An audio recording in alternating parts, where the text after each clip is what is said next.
Good day, everyone. I'm Dr. Xiao. I am a cardiac electrophysiologist and director of the Cardiac EP Lab at the National University Heart Center of Singapore. And I've been in practice as an electrophysiologist for 20 years. So welcome to the course on conduction system pacing. My task today is to talk about the essentials of conduction system pacing, which essentially is made up of His bundle pacing, left bundle branch pacing, and right bundle branch pacing. In conduction system pacing, what we aim to do is to tap into the intrinsic conduction system instead of stimulating the myocardium for the purpose of pacing. And in so doing, we are able to achieve electrical synchrony during pacing. This avoids pacing-induced dyssynchrony, heart failure, and atrial fibrillation. It also allows us to correct some conduction defects, such as bundle branch flocks. And because we are able to correct electrical dyssynchrony, it also serves as a modality to achieve cardiac resynchronization in heart failure. What you see here is an example of a patient with right bundle branch block. And you can see that with His bundle pacing, we are able to correct the right bundle branch block by using a higher output. And electrophysiologically, it is most reasonable to pace the His bundle because it allows you to recruit the left and right bundle branches and achieve synchronous activation of the ventricles through the Purkinje fibers. But there are problems with His bundle pacing, and some of these would include high capture thresholds, sensing issues, unintended atrial capture, loss of His bundle capture, and therefore an increased need for lead revision. And it's also a lot more challenging to pace the His bundle because it is a very small target. So for most intents and purposes, when we talk about conduction system pacing in this present day, we are really referring to left bundle branch pacing. And this is due in part to the problems that we have faced with His bundle pacing and the fact that left bundle branch pacing seems to show similar, if not superior results to His bundle pacing. On the other hand, there hasn't been very much data or long-term results with a newer modality like right bundle branch pacing. So why do we want to choose left bundle branch pacing? Well, pacing the left bundle branch gives us a narrow QRS and achieves electrical synchrony. It is also a much larger target compared to the His bundle. And because we are capturing a more distal portion of the conduction system, we are less concerned about conduction block distal to the point of pacing. For example, when we want to perform an AV nodal ablation after pacing, we're able to do so safely with the lead in the left bundle branch position as compared to putting a lead in the His bundle position. Targeting the left bundle branch also gives us a larger R wave, better capture thresholds with improvements in safety margin and longevity. And at the same time, left bundle branch pacing gives us a backup myocardial capture, right? In case we lose capture of the left bundle branch, and therefore there is no need for a backup lead as you might see in His bundle pacing. The position in the left bundle branch is also a lot more stable, and importantly, clinical studies show comparable results to His bundle pacing. So when we do a case, there are a few things we need to prepare ahead of time. The first of which is the setup for the programmer. So we will connect the pacing lead in a unipolar fashion to the atrial channel of the programmer with the sensitivity set high at 0.25 millivolts and with a sweep speed that's faster at 50 to 100 millimeters per second with maximum gain. A 12-lead ECG is essential because you need it to tell us whether we are actually achieving capture of the left bundle. And at the very least, you need leads V1 and V6. An EP recording system is preferable, although not essential.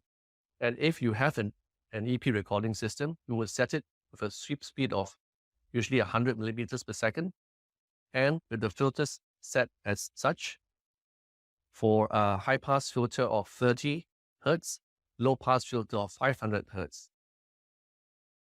If an EP recording system is being used, you will need a splitter in order to allow the signals from the pacing lead to be carried over to both the recording system as well as the programmer. And in this setup, you will see that the pacing lead is connected to a cable, which is then connected to a splitter, which divides the signal between the recording system and the programmer. An easy way to do this is to use a proprietary connector like this one-point system, which allows you to join the signals from the pacing lead to both the EP system and the programmer. But if you don't have such a system, it's also possible to do it the old school way by using simple jumper cables. This slide shows the superiority of using an EP recording system if you have one. On the left side is a screenshot taken from the programmer, which displays a recorded left bundle branch potential, but it is very small and blunted and not really visible. And on the right is a screenshot from an EP recording system using the same signal, where you can see that the left bundle branch potential is a lot more obvious and well-defined. So following vascular access to the axillary vein, what I like to do is to exchange the short wire for a long 035 wire through a dilator in order for me to load the delivery sheath, the selector sheath, without using a short sheath. The reason why I do this is to avoid having an additional short sheath, which is extra step to remove, and also an additional risk of dislodgement when you try to remove the short sheath. The selector sheath is then loaded onto the long 035 wire into the vascular system. There may be some manipulation required in getting the sheath into the vascular system, but if you allow the sheath to just rotate freely over the wire, there shouldn't be any problem with getting the sheath in. Once the sheath is in the right atrium, we withdraw the dilator and allow the 035 wire to advance into the right ventricle. So removing the dilator allows the selector sheath to assume its shape with the septal curve and allows you to direct the wire into the right ventricle. What we aim to do is to position the long wire at the RV apex. So with the dilator removed, we would advance the wire through the long sheath and direct it to the RV apex with a counterclockwise rotation on the sheath. It is much easier to position the sheath distally and pull back basally when we need to, rather than to do it the other way around. So once we have the sheath in the RV, we aim for a position on the RV septum that is below the line that joins from the his position to the RV apex. And if you were to divide the RV septum into 9 imaginary segments, we would aim for segments 4, 5, 7, and 8 that you see on the diagram at the bottom. So this is typically an area where you will be able to capture a component of the left bundle branch. And so I would typically go for the point which is marked with the red star. If you look at the vascular supply of the septum, you would see that the septal perforators from the LAD would penetrate fairly deep into the septum, and we would aim for a pacing site that is below a line joining the his to the RV apex, because we want to avoid putting a lead into one of these arteries. And you can see that the area below this line is relatively free of vessels, and therefore you avoid a complication such as a septal hematoma if you were to drill the lead into one of these arteries. Now, if the shape of the sheath is not desirable in that it brings the tip of your lead too far anterior, you can reshape the sheath by first putting the dilator in so that it provides support for the sheath, and then you reshape the sheath. It's important to have the dilator within the sheath because an attempt to reshape the sheath without the dilator will result in damage and kinking of the sheath. In this example, you can see on the left panel that the sheath in its original form brings the lead tip too far anterior.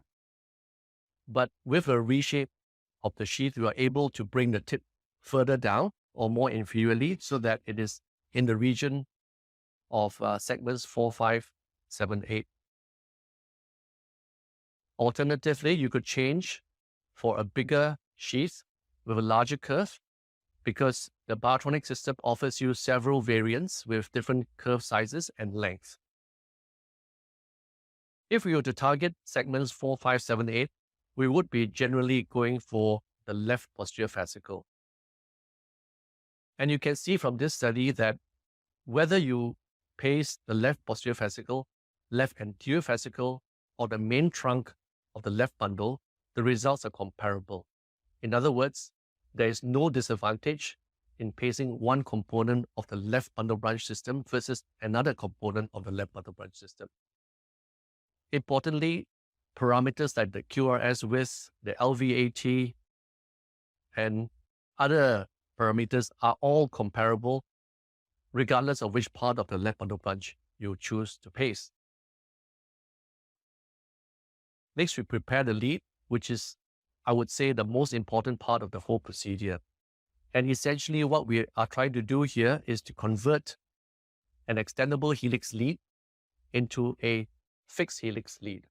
And we do so by first extending the helix fully out, and then we create pre-tensioning of the mechanism within the lead by giving further rotations on the end of the lead using the stylet guide in green here. And after we've given about 8 to 10 turns, we would jam the stylet guide against the insulation of the proximal end of the lead to hold the pre-tension coils in place. This allows the lead to be handled as if it were a fixed helix lead, where rotation of the lead body would allow you to advance the entire lead with the helix into the septum. You can see in this example here where we've extended the helix without pre-tensioning the mechanism, and rotation of the lead body in this case would result in the helix being retracted into the lead and failure to penetrate. In the second example here, you see that further turns have been made to pre-tension the mechanism within the lead and fixing it in place. And this time, rotation of the lead body allows the lead to penetrate into the material. So this is a very important part of the procedure. Once we're ready with the lead, we will introduce the lead into the long sheath using a bypass tool. And the bypass tool opens up the valve to prevent damage to the helix as the lead's being introduced into the long sheath. And then we hook up the cables in a unipolar fashion as we've described earlier on.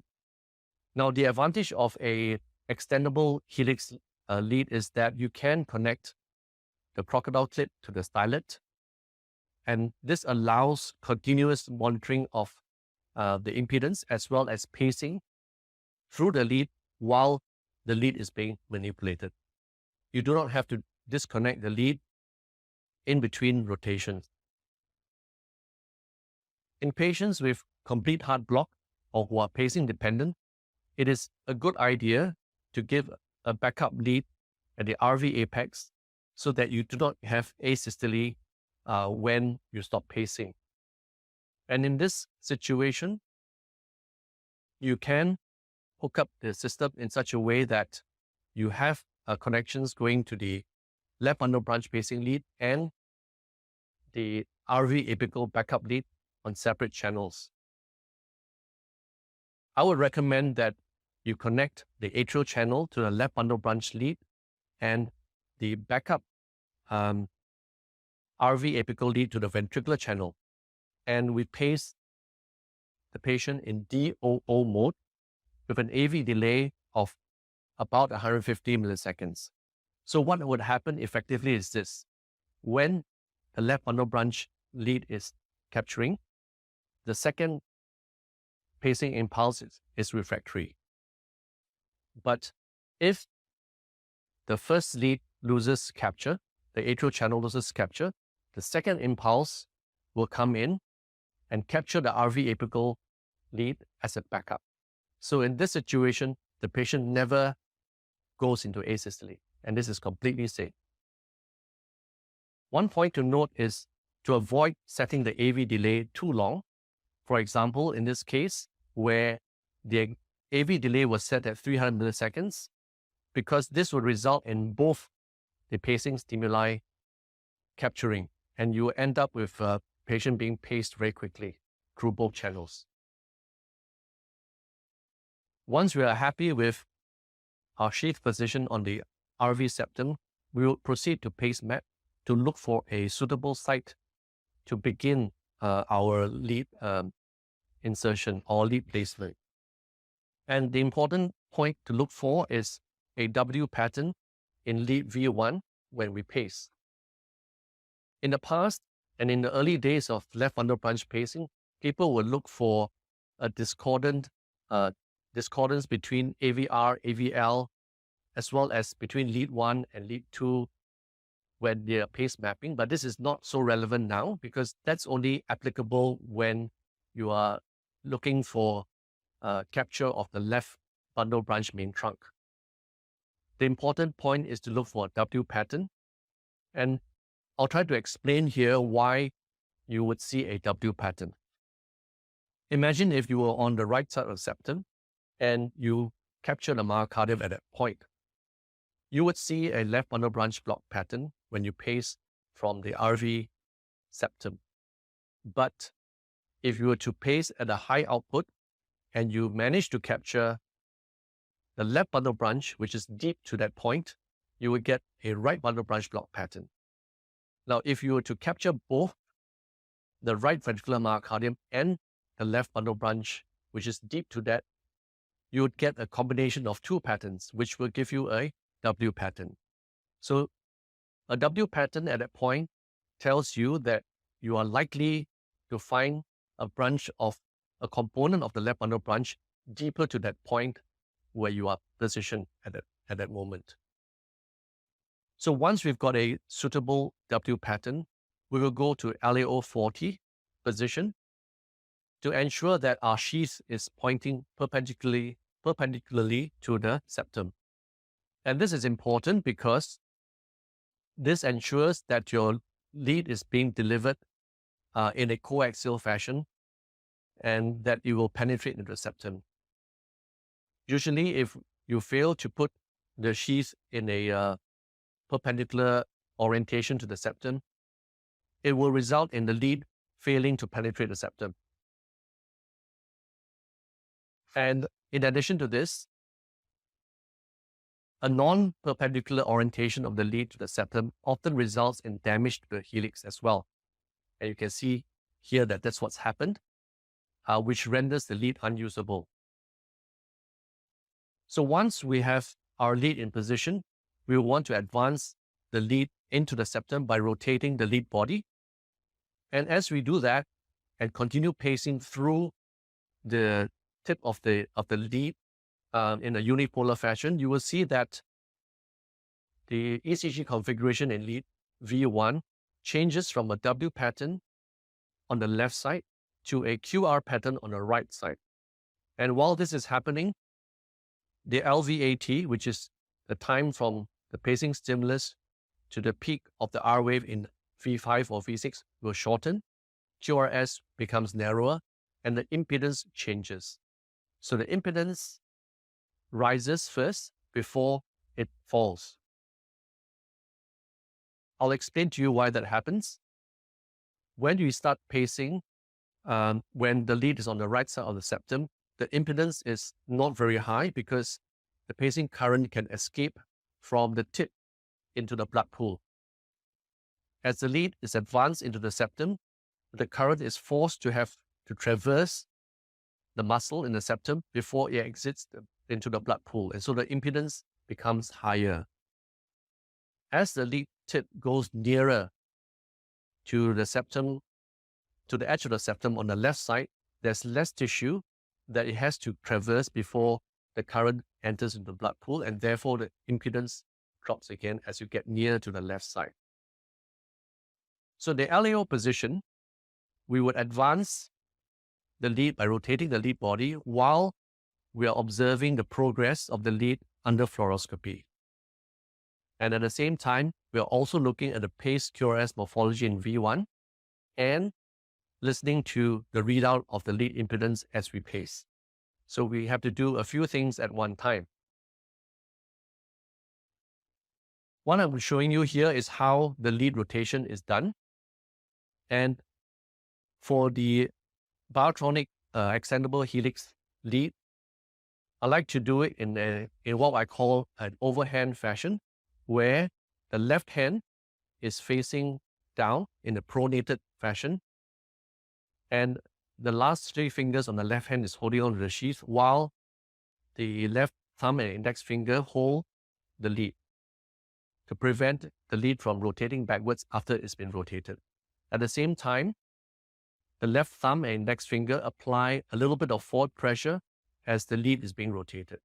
The right hand, also in an overhand position, that means pronated, rotates the proximal end of the lead rapidly and keeps the lead straight while this is happening.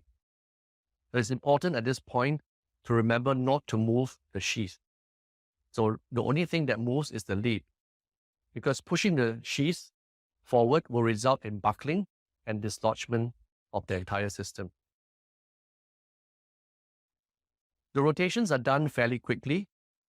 And to try and illustrate why this is the case, think of a drill that is used to make a hole or to penetrate a piece of wood. In order for the drill to penetrate a piece of wood, it has to turn fairly quickly. And you cannot hope to penetrate the piece of wood if you rotate the drill bit very slowly. So in the same way, when we try to drive the lead into the septum, we have to turn fairly quickly, but we only do so a few turns at a time, maybe 3 turns at a time. And as mentioned earlier on, we like to do this in an overhand grip. What happens if you hold the leads differently? So on the left screen, you can see what we call an underhand grip. So where the right hand is supinated instead of pronated. And you find that if you do that, the lead tends to wobble when you rotate, and it becomes rather awkward and uncomfortable to advance the lead. The same thing happens if you try to use a neutral grip, where the right hand is kind of like in between pronation and supination. It also results in a lot of wobbling and unnecessary movement of the lead while you're trying to rotate it. If the first deployment is unsuccessful, withdraw the lead and check for damage to the lead helix, as well as remove any tissue that may have been caught within the helix. And this is important because the presence of tissue inside the helix will prevent the lead from being able to penetrate the septum again at the second attempt.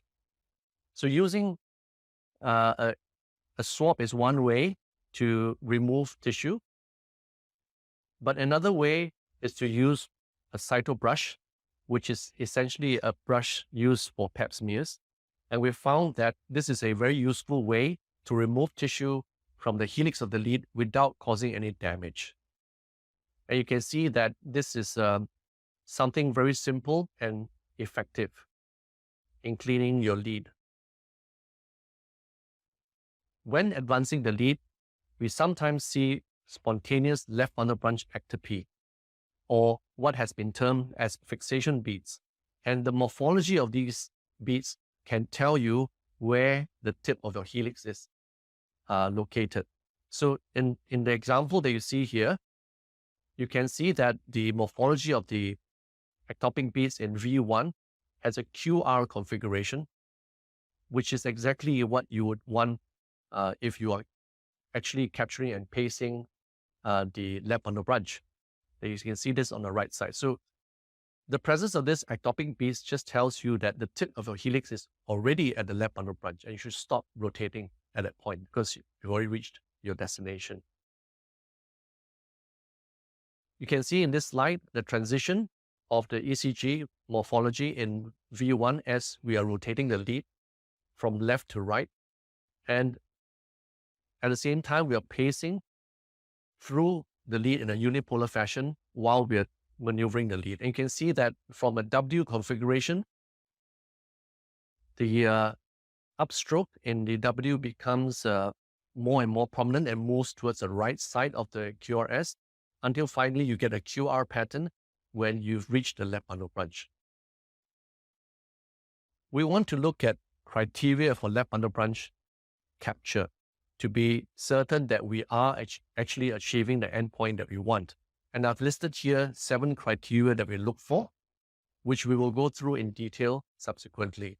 The first would be the presence of left bundle branch potential. So if you're able to record a left bundle branch potential, your lead tip has to be in contact with the left bundle branch. Unfortunately, this is not seen in all cases. It's probably seen in about half of all patients.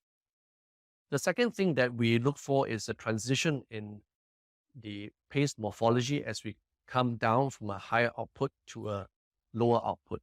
So you could, for example, transition from a non-selective left bundle branch capture to a selective left bundle branch capture. So the change in morphology tells you that you must have captured some component of the conduction system apart from the myocardium as you come down on your output. Because if it was only myocardial capture, there's no reason why the paste morphology should change with a different output.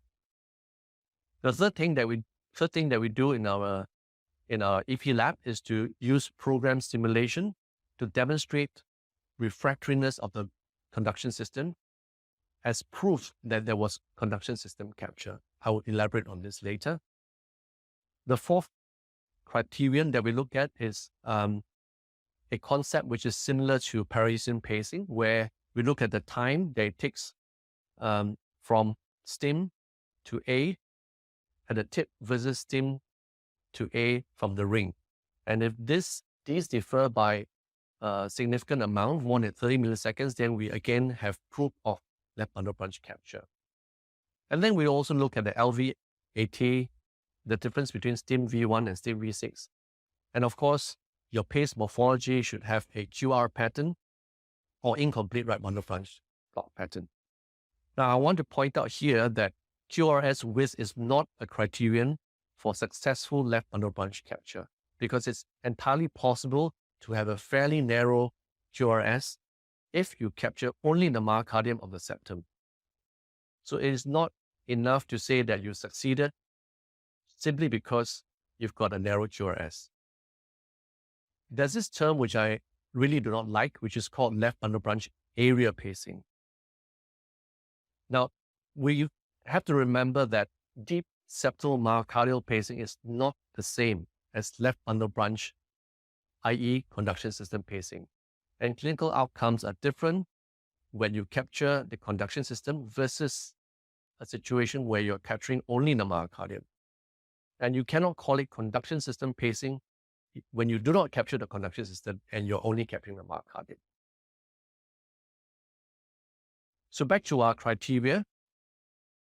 I mentioned that you can record a left bundle branch potential in about half of patients.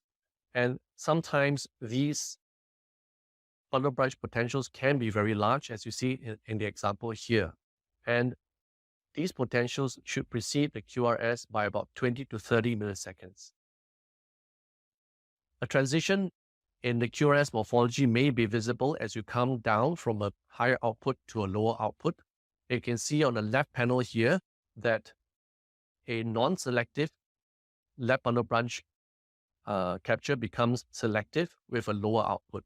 So on the left side, the capture is non-selective, meaning that it's paced the left bundle branch as well as some surrounding myocardium. And with a lower output, you capture only the left bundle branch without surrounding myocardial capture. And so the morphology looks different, and there is a gap between the pacing spike and the evoked QRS. And this place where we were able to get the selective capture of the left bundle branch is also where we've recorded a clear left bundle branch potential here.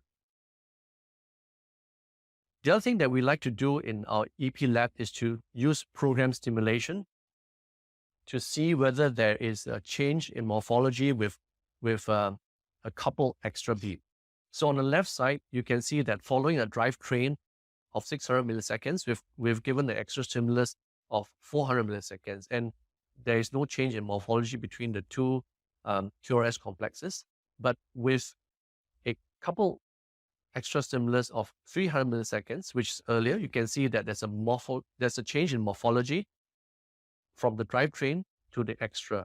And what's really happened here is that with the extra stimulus, we've lost capture of the left bundle branch and captured only the myocardium. And that's why the QRS is broader, the LVAT is longer, and the morphology is different with the extra stimulus. So this proves that with the drivetrain, we were capturing both the left bundle branch and the myocardium. And with the extra beat, when the extra stimulus comes in, because the conduction system fatigues sooner, you lose capture of the conduction system and you capture only the myocardium, resulting in a different morphology. So this proves that we have left bundle branch capture in the drivetrain. I mentioned differential pacing from the tip and from the ring. And so this is a concept which is similar to Parisian pacing. So imagine if your lead is within the ventricular septum, where the tip is sitting at the left bundle branch and the ring is sitting on the right side of the ventricular septum. So if you were to pace from the tip of the lead in a unipolar fashion, it should take a relatively shorter time to traverse from there to the atrium in a retrograde fashion because you are in the conduction system. And in this case, the time taken is 2 to 5 milliseconds. If you now pace from the ring, remembering that the ring is on the right side of the ventricular septum, it would take a longer time for the current to go down towards the apex, enter into the Purkinje fibers, and then conduct back into the atrium. So this gives us a longer VA time or stim A time of 276 milliseconds. So finding a difference in the time of activation from stim to A versus from the ring to from the tip versus the ring tells us that the tip must be in contact with the conduction system. So this is Parisian pacing essentially. The next thing that we look at is the LVAT, or left ventricular activation time, which is essentially the time taken from the stimulus to the peak of the R wave in V5 or V6. This is simply a measurement of the time that it takes to activate the left lateral wall, and it's not really that specific for left bundle branch capture. So for example, if you had only septal myocardial capture, the LVAT can also be short. But it is useful to look at the difference in LVAT at the start of the procedure when the lead is on the right side of the septum versus at the end of the procedure when you think you're at the left bundle branch. If there's a change in the LVAT of at least 10 milliseconds, that gives you a bit more confidence that you are actually in the right place. So once we have reached a position where we think we're near the left bundle branch, we look for the criteria for left bundle branch capture, and then we want to see how deep our lead is positioned. And we do that by looking at a few things. We look at the orientation of the lead and how it moves. In other words, where's the hinge point? We want to also pace the ring electrode and see whether it captures, because if it captures, it means that the ring is in contact with the septum. And we can also inject some contrast through the sheath to see where our lead is in relation to the septal wall. So this is an example where I show how we paste from the ring electrode. So we just move the black crocodile clip from the stylet to the ring. And if you are able to capture the myocardium when you paste from the ring, it just means that your ring must be touching the myocardium. And it means that your lead is deep enough. So once you fulfill criteria for left bundle branch capture, and you've got stable capture at high outputs and low outputs, the impedance has come down, but not by too much. Too much meaning 200 milliseconds. Then you think you're probably in the right place, you're deep enough. You finish off with a contrast injection, and that will tell you exactly where you are sitting in the septum. One of the things that I like to do with extendable helix leads is to give a few more turns on the screw mechanism. So after I've fulfilled criteria, I'm happy with my position, I would disengage the stylet guide to let whatever built up tension release itself. And then I put it back on and I give another 5 turns on the mechanism. And this is because I want to ensure that the helix remains extended. What we've observed over time is that in some of these cases, the helix tends to come back into the housing, and this results in a loss of left bundle branch capture. So in order to try and avoid this, I just give a few more turns on the mechanism. Now note that I'm not turning the lead body. So doing so does not cause my lead to go deeper. It just prevents the helix from becoming retracted. So once we've done that and we are ready to slit the sheath, we withdraw the stylet halfway before we pull back on the sheath. Remember that the stylet is very stiff. So if you do not remove the stylet halfway, the stylet can cause the lead to dislodge as you pull back on the sheath because it fights against the curvature of the sheath. And once you are halfway out with your stylet, you would withdraw the sheath to the mid-RA level and then proceed to slit the sheath in the usual way. If you look at the echo images that you see in front of you, this is what the lead looks like when it's in position. The tip of the helix is just subendocardial, and this is completely normal. It's not a case where you've perforated, right? Because we've gotten calls from colleagues asking about whether there's a problem after seeing the echo image like this. This is perfectly normal. So how do you know whether you've perforated? If there's a sudden change in the impedance by more than 200 ohms, if the R wave suddenly decreases in size, or you get a sudden reduction in the current of injury or even a negative current of injury, if the capture threshold suddenly increases, or you lose left bundle branch capture, then you suspect maybe your lead has migrated and it could have migrated through to the LV cavity. Now, perforation of the lead into the LV cavity is not the end of the world. It happens sometimes. All that we need to do is to come back on the lead, clean the lead, and go for a different spot. Simply withdrawing the lead to halfway in between is not acceptable. There's a temptation to do that, but if you did that, the lead will just dislodge because it's no longer being held in place.